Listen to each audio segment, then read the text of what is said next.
done more damage than the fire. Still, it's enough for a fortnight shutdown. Not long enough, in my opinion. This dump's been in need of a good rinse.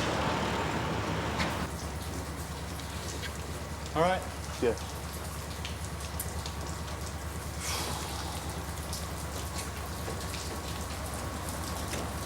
How long has it been open?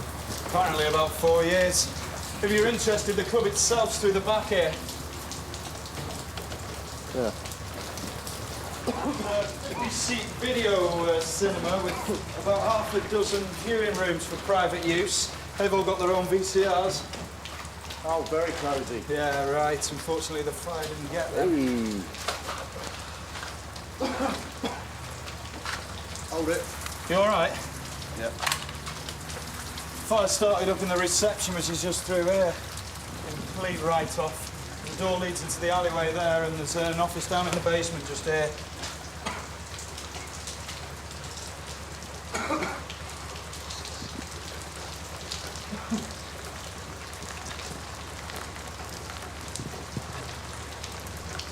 What was it all about? Well, the manager's just out here, Rod. Why don't you ask him? Right, you fit? Yeah. Clive Essler. Offered to give him a lift to the A&E, but he said he'd drive himself as soon as you'd had a word. That's where he lives, and this is the address of the club owner, Roger South. There you go. When you're ready. See how 85 from 358. You want to help her?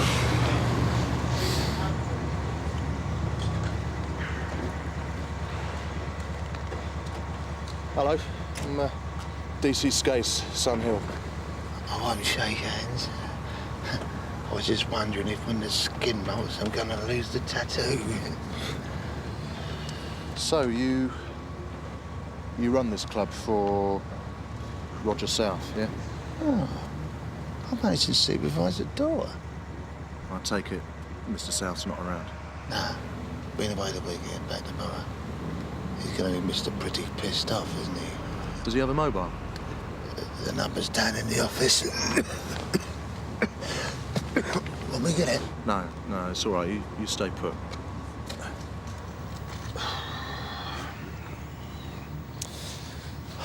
So what happened then? Eric Chable. He's a semi-reg. Smelt like he'd been on the optics. I told him he couldn't come in. I asked him to leave. He took the hump. And then what? About 9:15, I heard the door go, and there he was again. Splashing 4-star all over the place, shouting out what a bastard I am. I tried to get the can off him, but the dummy lit it anyway, and he went up too. I charged over and tried to stub him out. I saved his life, and it would have been nice. Did anyone see you win it, though? Nah. About customers? Nah. Been quiet all night. Right, OK, I'm going to head off. Do you want to lift anywhere? I'll take a slow poodle.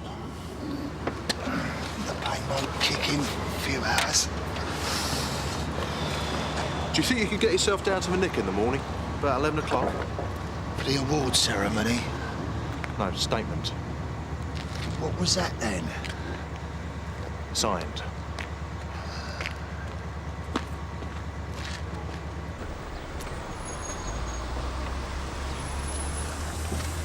We had to break it to shift it out of the way of the tender. Eric Chable turns out to be the registered owner. Where is he now, St Hughes? Unconscious, smoke inhalation, second-degree burns. He's got any form? 2 minor drink-related. Last one was 4 years ago.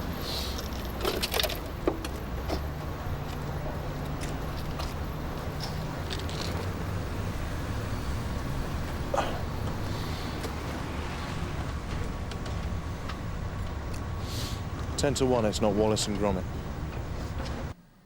Sometimes, if I'd had a cigarette, Jimmy said that I'd have to wash my mouth out with soap. So my mum and dad couldn't smell it on me. Then he said that It's okay. he'd had a cigarette as well, Yeah. and he needed to wash his clothes because he was coming round to see my mum. And then they wouldn't know that he'd been smoking.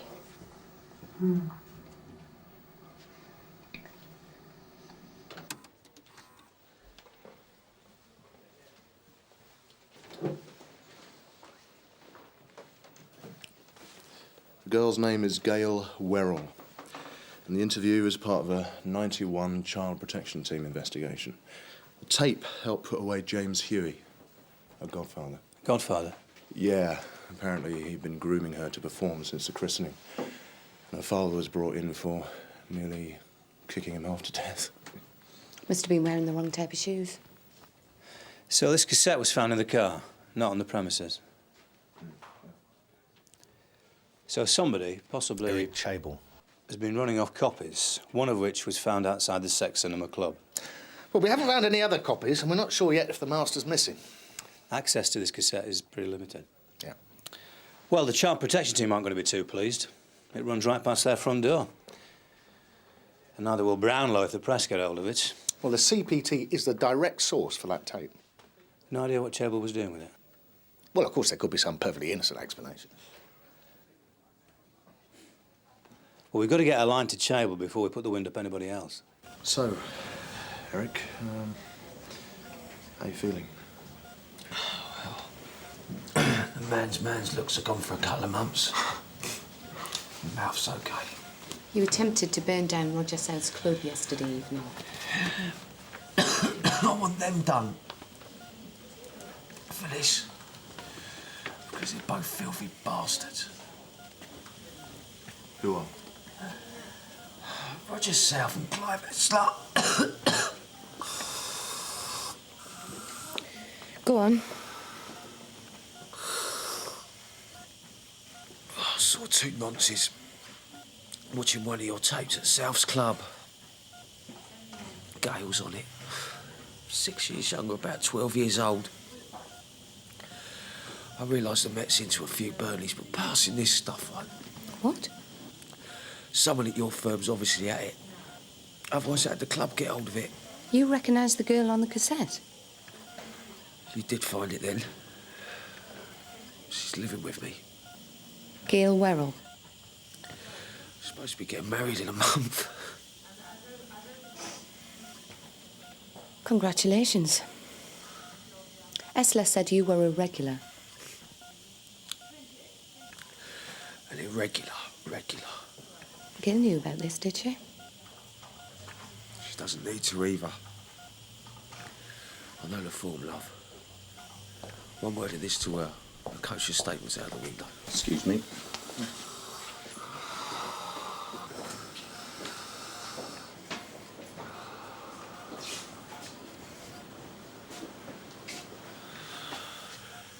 You say there were two men watching this tape?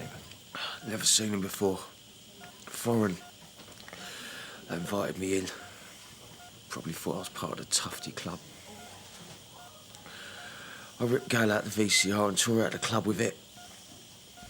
I got half slaughtered. I had a can of unleaded in the car. I decided to go back and do them. Esler got the can off me. Started slinging petrol all over me, said if I didn't give back the cassette, he'd strike a match. So Esler knew what was on the tape? Why do you think he wanted it back? Where do you think Esler got the tape from? Your guess is as grubby as mine. It makes my skin crawl. Forget about it. Sorry? It's a no-win situation, Liz. Even if Esler was peddling Gail's tape. It's not police property, and we're talking about a copy. Forget about it. It's a waste of time. Rod, it stinks, and we're going to do something about it. Roger South had a conviction back in '82 for importing and possessing child porn. Anything since? No. And he was fined 700 quid. Oh, well, that would have taught him a lesson. I've left a message for him to call us back. What about this bloke Essler? What was he, bouncer, manager? Both. Nothing. Liz, you shut the door, please. Potentially, this is a real can of worms, so I want more than the usual discretion, please. The last thing anyone needs are accusing fingers pointing at sloppy police procedure, let alone a whiff of police malpractice. Is that a genuine possibility, Gov? That's the way the press will play it. The last thing the CPT needs are scare stories flying around that are going to stop kids from coming forward. Now, the CPT has been run by a Sergeant Goddard, who's looking after the place while the DI's away sick. She's expecting you. Right, Gov. Essler's due at 11, isn't he? Yeah. Right. It takes a long time gaining trust in order for a child to be able to talk about what happened. Well, I can appreciate that, Sarge.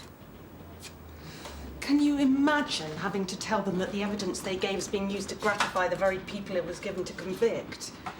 No, but we don't know how it's being used.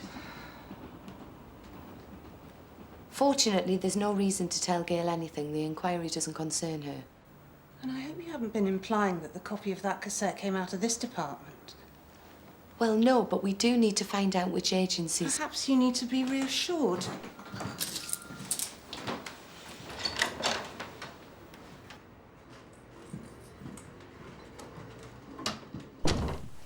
So you remember Gail's case, then? I remember all the cases. They have more of an aftertaste than burglaries and tax discs. 2 copies are made during the interview. Each copy is given a log number. No copies are made unless we make or authorise them. So you would know exactly where any one copy was at any given time? Well, it's not junk mail.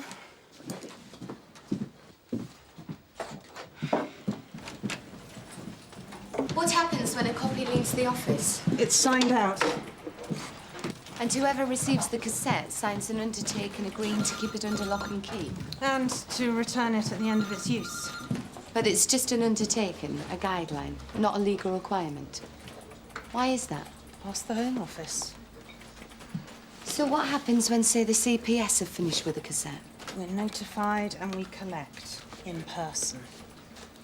So we can definitely rule out the possibility that our cassette was lost or stolen in the post. It certainly wouldn't have been mailed out from this office.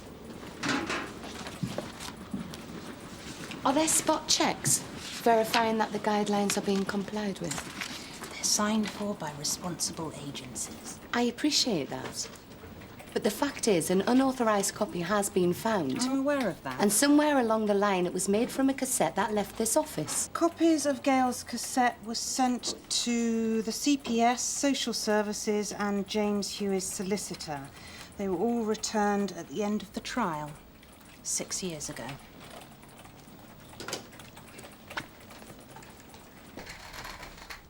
Essler's a no-show, then? No. Looks like he laid a porky on Gary as well. The address and phone number are both duds. South turned up yet? Nope. As far as they're concerned, all we're investigating is an attempted arson. Well, not if they reckon we've found something. In which case they were with the Brotherhood in Amsterdam by now. Well, assuming Essler's his real name, give him half an hour. In the meantime, get hold of his address and phone number. Hello. It says here that James Huey's solicitor again requested a copy of Gail's cassette via the CPS 2 years ago. It's not my writing. Do you recognise it?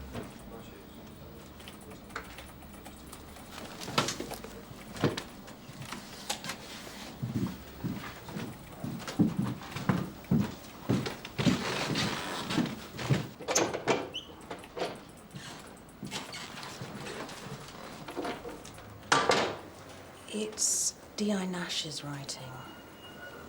Your governor? Yeah. The only reason an officer would have to refer to these logs is either to write up copies that have been sent out or ones that have come back in, right? So as our right hand knows what our left's doing. Would it be possible to forget a cassette has been sent out? If a cassette doesn't come back directly after the trial, the CPS will send out a written request for its immediate return. OK. What if the CPS forgot? It's possible. Well, what if your governor assumed a cassette was signed in by someone else? Because according to this, the cassette signed out to James Huey's solicitor hasn't been returned. Rawton. Round the back of the market. OK, go. I'm wanted at the club. Oh, I thought we were going to the CPS. My governor thought you'd be interested as well. OK.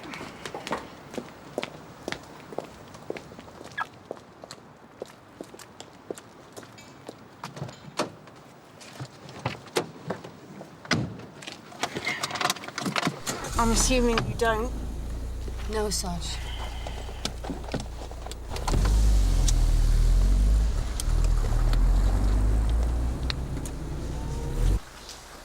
The officer who signed the cassette out either forgot about it or assumed someone else logged it back in. Oh, great. I hope you're dear Nash, isn't it? Sir. I'm just going to talk to someone about this. Yes, sir.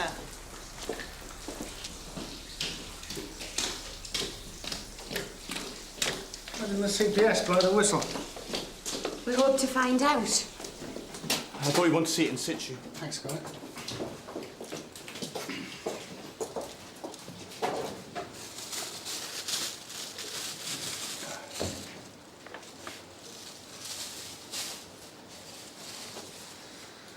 Witness statements, transcripts.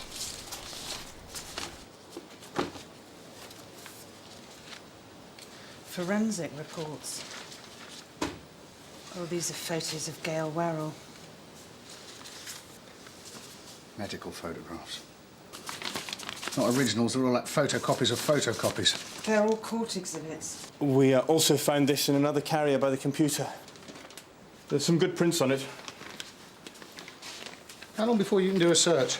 Well, give me some names, but don't sit around waiting. This isn't a copy. This is the real thing. Brand label, the lot. I was hoping that the Gail Werrell cassette was a one-off. I think we all did, Gov. Oh, for God's sake, there's even a serology report here. You know, I've come across some sick bastards.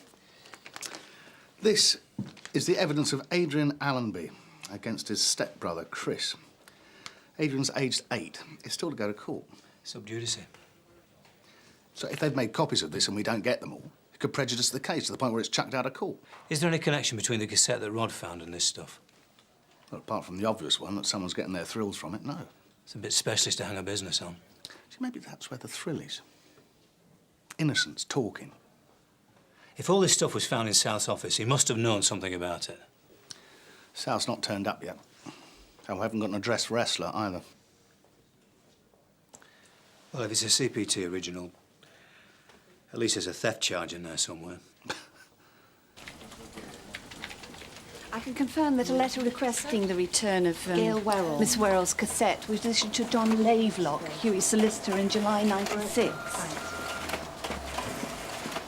Only 2 copies of the Allenby cassette were issued, to this lot and 3 weeks ago to Adrian Allenby's solicitor, John Lavelock. Who also defended James Huey. With no record of receiving Gail Werrell's cassette. Why is that? The likelihood is that the cassette would have been returned to us and then gone back to the CPT. No, we've no record of having received it either. Hang on.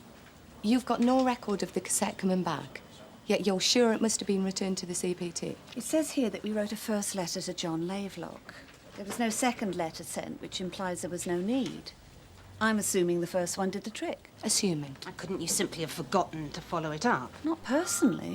You're meant to keep us informed. Surely the ideal is that we inform each other. So why don't you?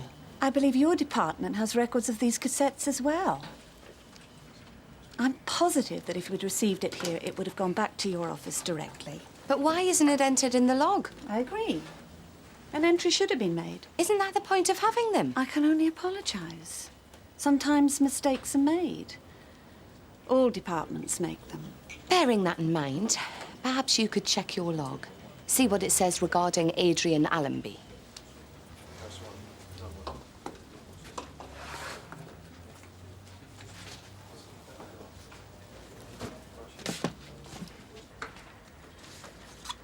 I'm happy to say this one's still with us. I don't know what the game is here, but I'm not playing. I'm investigating grubby stuff involving 8-year-old kids. It's not some point-scoring exercise. Do you understand? Do you understand me? Yes. I want the name of your superior officer. I deeply resent everything you've said. I can stand being patronised by people like you, but I think they've been patronised enough. Dickin. Make a note of it in your log.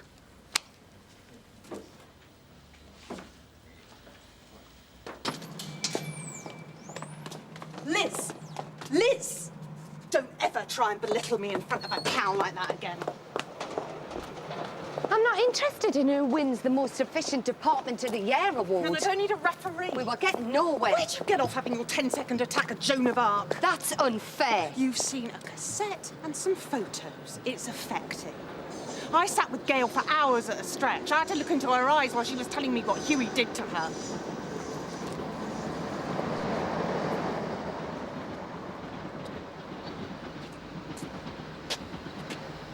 You interviewed Gail on the cassette.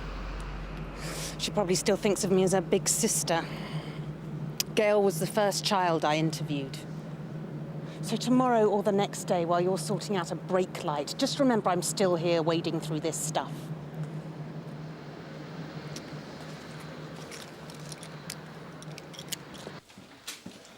Gov, DVLC gave me an address for Essler. Well, don't just read it, Rod. Take Tom and go and find him.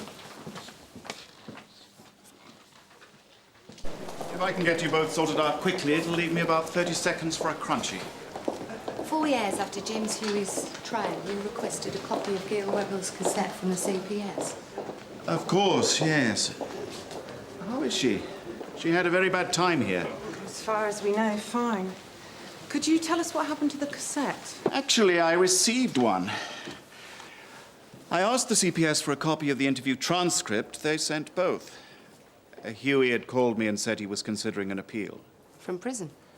A personality disorder unit in Kent. Against my advice, the appeal. He'd already completed a third of his sentence. We simply forwarded on the disclosures. Isn't that dangerous, sending that kind of material into prison? If a prisoner wishes to conduct his own appeal, he's going to need to scrutinize the case against him. It's a legal entitlement. After his release, did he return the material? To the CPS, if he did, not to us. Have you any idea where James Huey is now? James Huey's dead. He hanged himself about 3 months after his release. The cassette that the CPS sent to you by mistake, do you know what happened to it? It would have gone straight back to the CPS. Would you have taken it there personally? Not me. My legal assistant, Colin. Does he still work for you? Oh, yes. Colin Hatton. He handles all my mail. Detective Constable Skase. Does Clive Essler live here? You better come in then. Just one, if you don't mind. Now, mind the steps, ducks.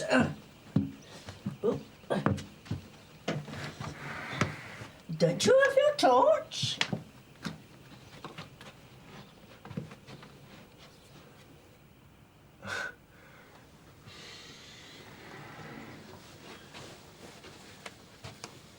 Sunhill Police. Police, see? Oh, Rodney. You ought to be out solving murders, not reading people's meters. Is that what you want to see Clive about? What, is he in? I don't think he's out murdering anyone, if that's what you mean. Oh, get that kettle for me, ducks, would you please?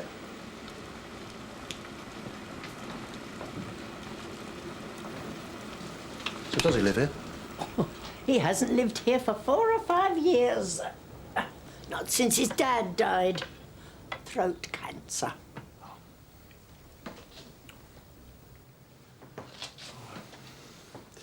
Have you any idea where he lives now?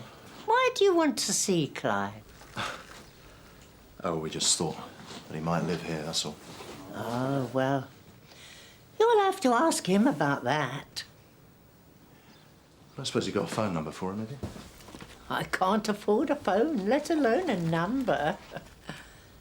I've got no one to talk to anyway. They're all dead, all the people I know.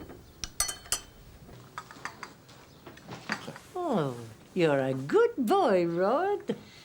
Would your friend like one? Come on, Mrs. Esler. Where does Clive live? It's no good you sweet-talking me, Rod. I've no idea. All right. Well, thank you for your help. How have I helped you, Ducks?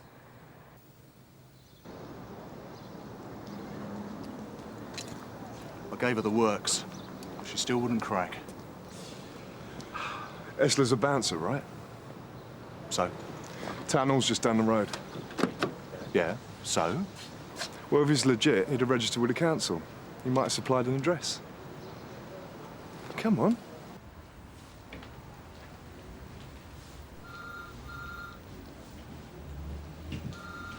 Mr. Hatton. Yeah. I'm WDC Rawton, Sun Hill. This is Sergeant Goddard from the Child Protection Team. You know, Elizabeth told you that none of the partners are in until after 3:30 or so. We've spoken to Mr. Lavelock already. Right. He said you'd be able to help us. Yes, of course. This way. We'd like to take a look at your video cassette logs. Yeah. It's routine. We occasionally do spot checks. You worked here long? Yeah, nearly 2 years. As a clerk for Mr. Lavelock. As a legal assistant for the practice as well as Mr. Lavelock. There are 6 partners. Interesting work? Yeah. Yeah, very. Now, is there anything in particular? May I? Yeah.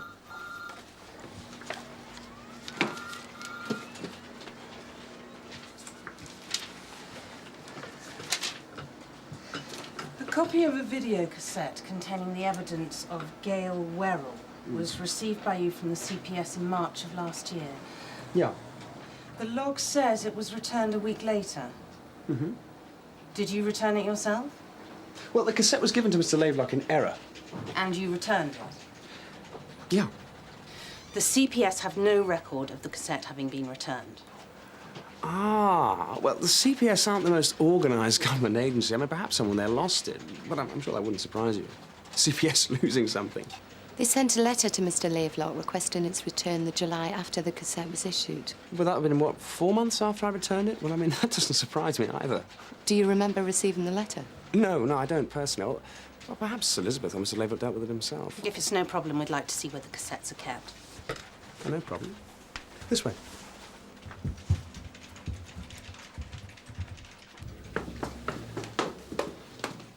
You're the only one who knows the combination? Yeah.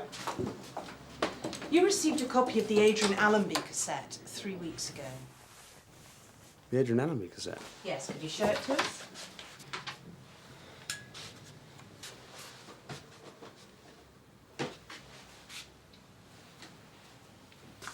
It's not here, is it? Where is it? It's at my apartment. I am so sorry. I completely forgot. Really? Yes, I took it home Friday night. Mr. Lavelock wanted me to make a comparison with the transcript. It's Tuesday. Why didn't you bring it back? Well, I didn't even start. I mean, I've been studying all weekend. Did Mr. Lavelock know you'd taken it home? Oh, no. Of course not. I mean, if he did, I'd be in huge trouble. So, Mr. Lavelock. We both know it's not at your apartment, don't we? Sorry, no, I can assure you it is. Well, it can't be in 2 places at once, can it?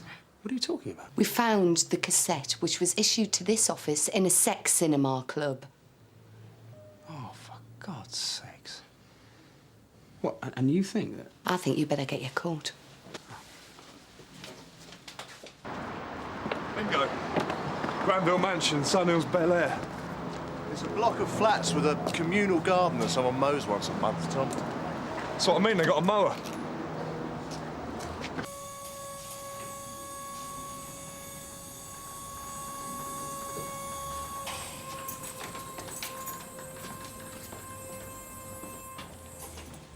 In here.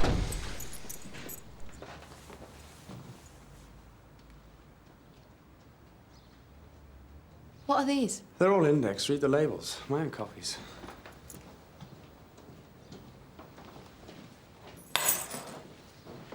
You didn't tell us you copied everything you brought back from the office? Not everything.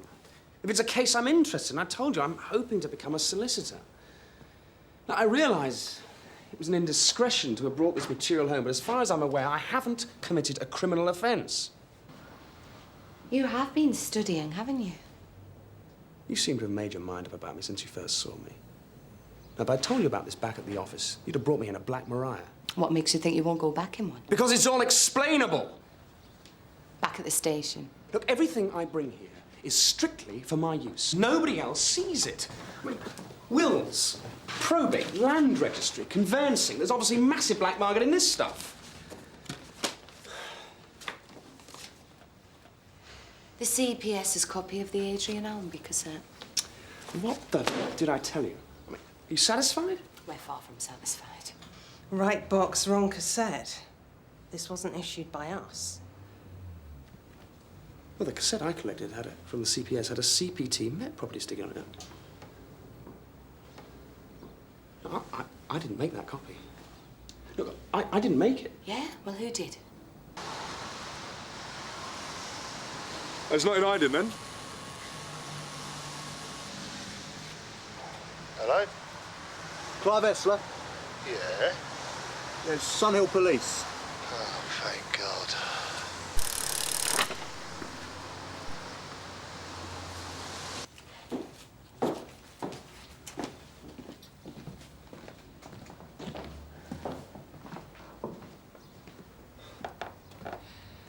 Liz!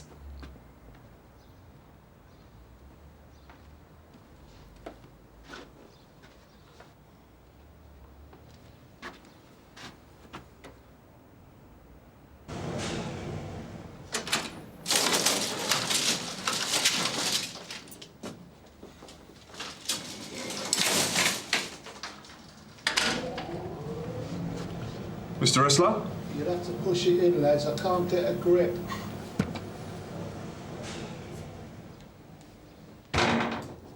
You gave us the wrong address, Clive. Not exactly the wrong address, an old one. I suppose I must have been in a bit of shock last night. Sorry I couldn't make it downtown. Got all these flippers out of action, I can't even dial for a pizza. Rod? What are you doing here? What's this? A convention? Got in. What are they giving you a tug for? Well, you know each other, do you? I'm his landlord. There you are. Pauline, is it? Yes, Governor. Pauline, I want you to make up a list of everything that Hatton took back from the office. That way we'll know exactly where it came from if anything else turns up. Let's get stuck into Hatton. I was hoping to sit in on the interview. The sooner we get that list, the better.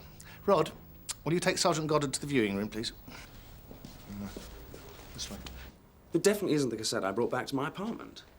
You collected the original Allenby cassette from the CPS Friday afternoon. Yes. You brought it back to your flat. Yeah. So how did it get from your flat to the Sex Cinema Club? I don't know. Someone obviously broke in, stole it and took it there. But nothing else was taken. There's no sign of forced entry. No. Perhaps they were just after the cassettes. So, have you put it about that you've got them? No, of course not. So how did anybody know that they were there to steal? I mean, why would anyone come into your flat, make a copy of the tape, leave the copy, and take the original? Why would I?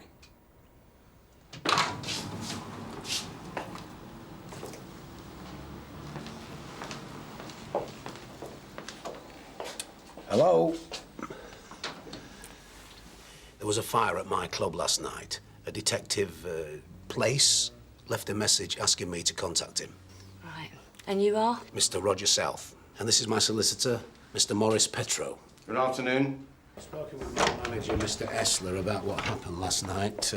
By now, your colleagues might have come across certain items kept in my office. Mr. South thought the best thing to do would be to come here and clear the matter up. Right.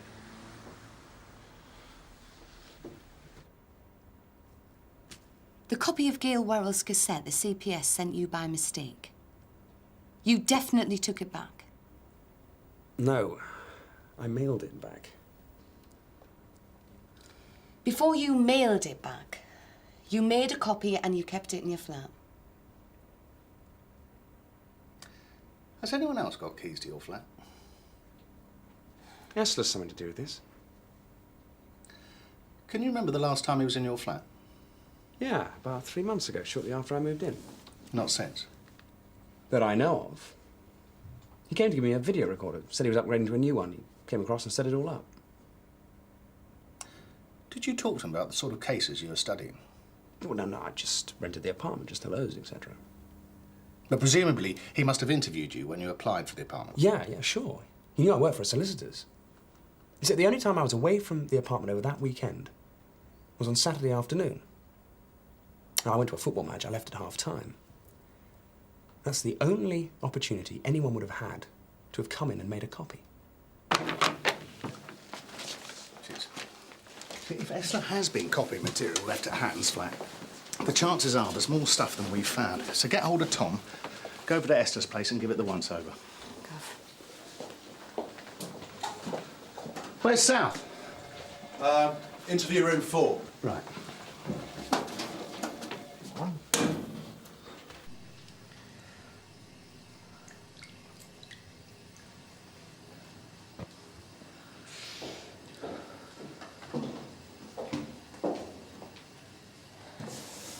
Looks like Essler might have been using Hatton's flat to make the copies. That's something. Listen, I'm sorry you got sidelined, but he's my governor. Liz, I better get back. There are about 24 tapes.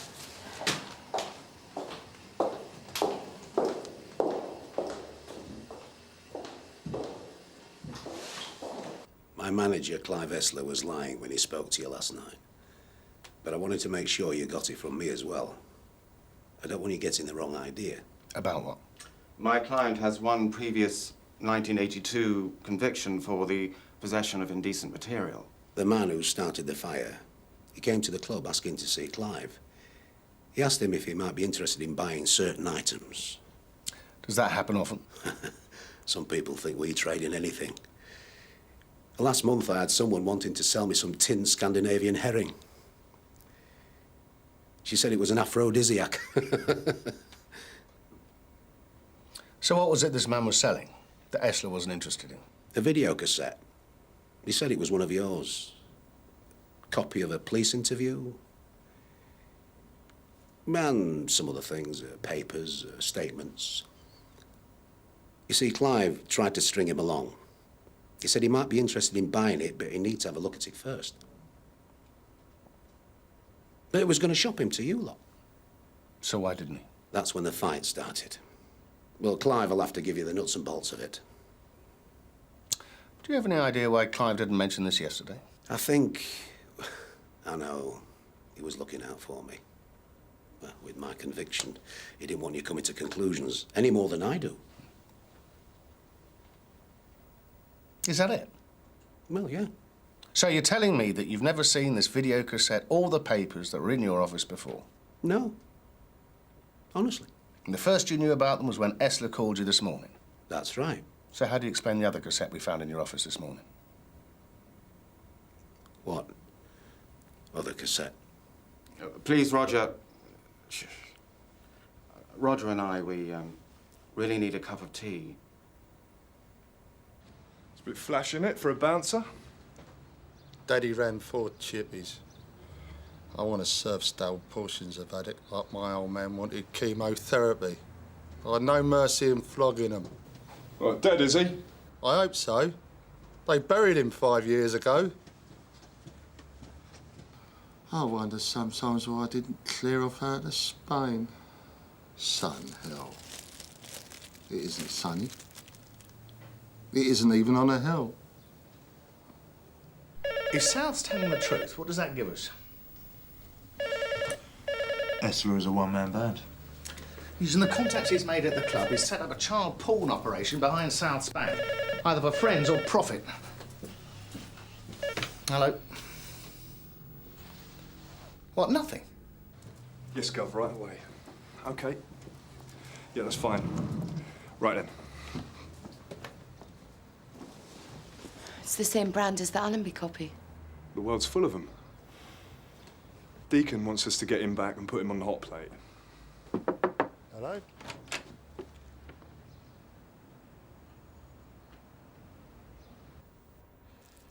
If Chable's saying he saw two dirty old men watching it, he's lying. He came to the club to sell it to me. Why would Chable try and sell you intimate photos and a police video of his girlfriend? You're having me on? That's why he was angry, because he saw those two men watching it. No one was watching it.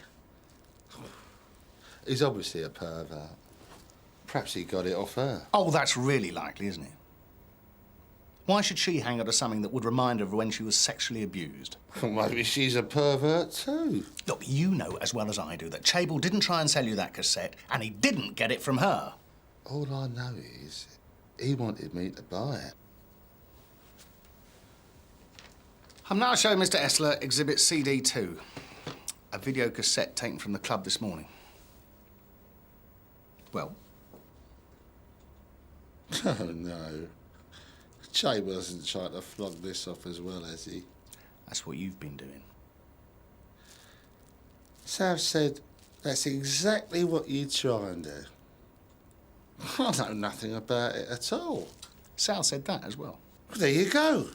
I don't think South knows anything about it, but I think you do. What you think doesn't really matter. Where were you Saturday afternoon? Camberwell, having a haircut. Then I went for a sauna. Then I left the sauna. Then I caught a bus. Then I got off the bus. Then I went to the club. Anyone with you? When I got my hair cut, I remember someone standing behind me. You'll confirm that, will you? He was a she, you'd have to ask her. From what you've said about copies and photocopies, copies of cassettes, that as far as I'm concerned aren't even indecent. I mean, what are you accusing me of? Infringement of copyright? That's a civil matter. There you go. Theft of police property is a criminal matter. That is the authorised child protection team cassette that Hatton took home with him. And what? On Saturday afternoon, the only afternoon that Hatton was out, you went round to his flat. You let yourself in to make copies of anything that you didn't already have. You took the tape out of its box and you copied it. But Hatton came back early. Perhaps you heard him on the stairs. So you had to speed things up a bit. And you put the copy back into the wrong box. And you took the police copy home with you to the club. Now, with a bit of luck, it's got your fingerprints all over it. So you're going through all this trouble to dirty South up and to stitch me up on some theft charge?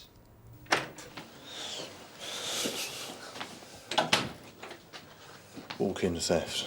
What's that? $2.99 fine? It's not enough. You've been summoned by South's brief, Gov.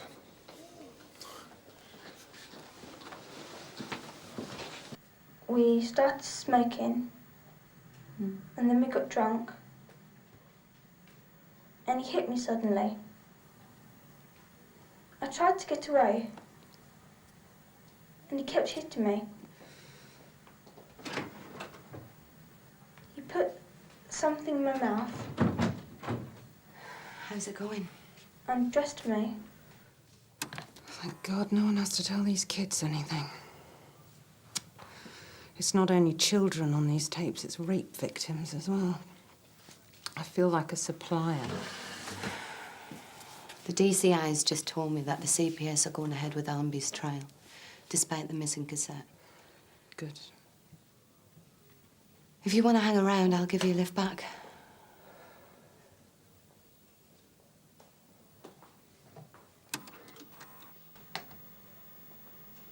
He washed me in the big bath because he said I was a filthy little thing. You see, I knew about the Gale thingy cassette. Clivey thought I'd see a sideline in it. He brought it into the club about a month ago with all the other paperwork. He told me he got it from someone who could get his hands on all kinds of stuff.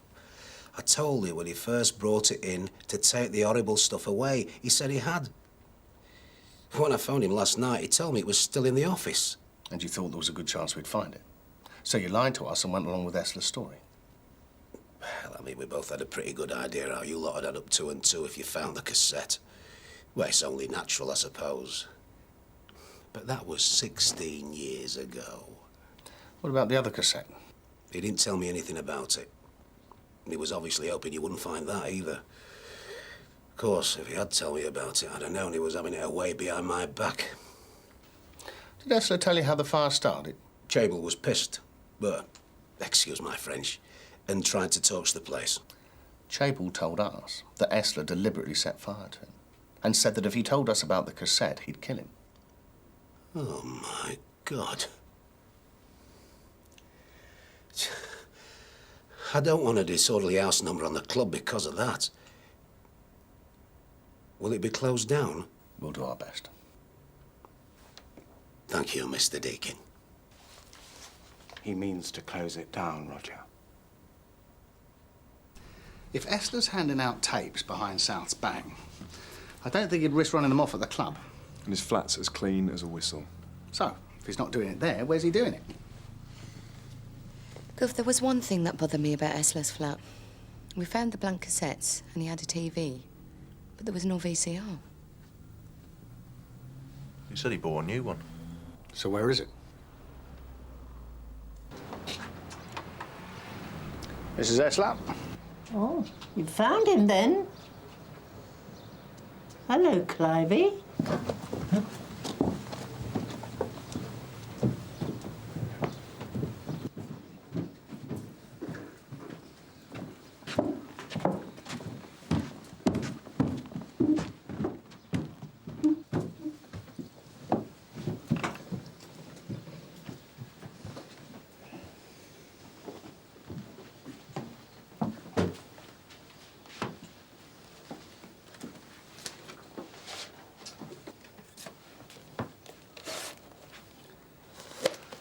Possession.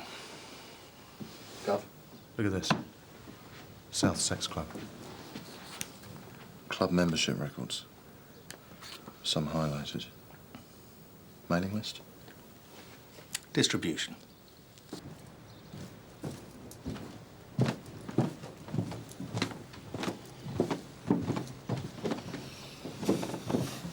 Personally, I blame the parents. We need to take some items from your son's room, Mrs. Esler. DC Scase here will wait until the other officers arrive.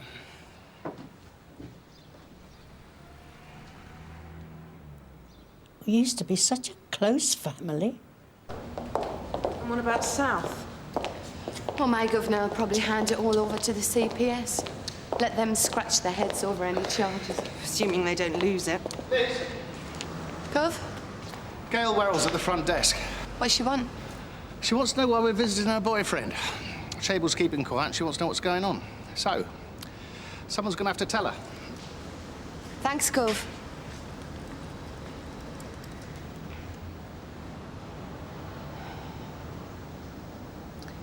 Why not let someone else be big sister for a change?